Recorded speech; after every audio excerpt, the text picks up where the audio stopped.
More sweat pours down my face as I continue to run at a pace that's got my heart pumping and veins popping, damn near ready to drop this struggle to stay in the game, only stopping to catch my breath for a sec.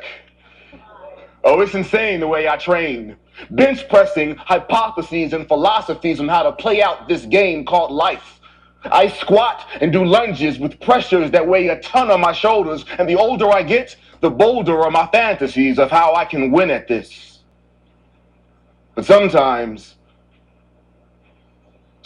I watch my self-esteem slowly steam out past my lips upon exhalation. And since I have yet to be drafted by any of these top religious teams, I replenish my own soul with meditations of honor and praise for the Most High and plenty of thanks for the blessings bestowed. But I try hard to abstain and refrain from this feeling of being owed some type of explanation. God, why give me a mind to choose only to have me compete in this game called life when it's clearly designed for me to lose? I'm almost resigned to accepting that maybe life is simply sudden death in overtime. You ever ponder how at the end of this game called life, there's absolutely nothing you could have done about the outcome?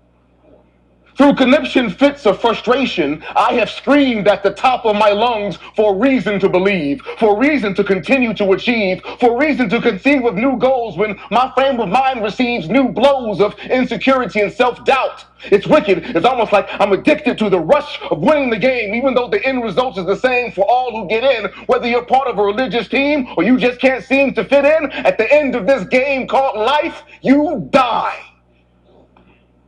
It's like you can never really win. The most you can do is come close. And that consolation prize is growing old and watching all your friends lose right before your very eyes. But when you train to win, when you train to win, when you train to win, the main thing your brain retains is how to sustain that feeling of accomplishment. Too stubborn to face defeat, I gain a new perspective on the game, where the object is to be the best that I can be, to always choose honesty even when no one else is looking, to bookend my life between a self-love and a passion that outlast any seemingly rational thoughts of, I'm gonna die anyway, so what's the difference? No, it's the difference between simply getting by and giving it all you've got every shot you get. There is no rest for the weary, so I run, I lift weights, I train to strengthen my weariness threshold. See, it's only 25% physical.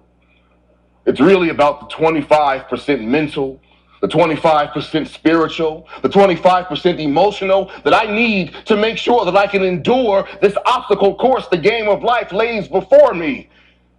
It's like a never-ending boot camp.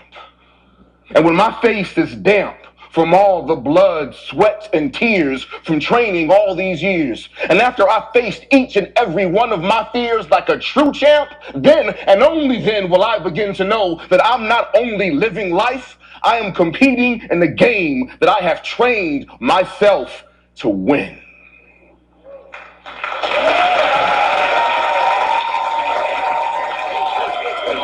Malcolm-Jamal Warner.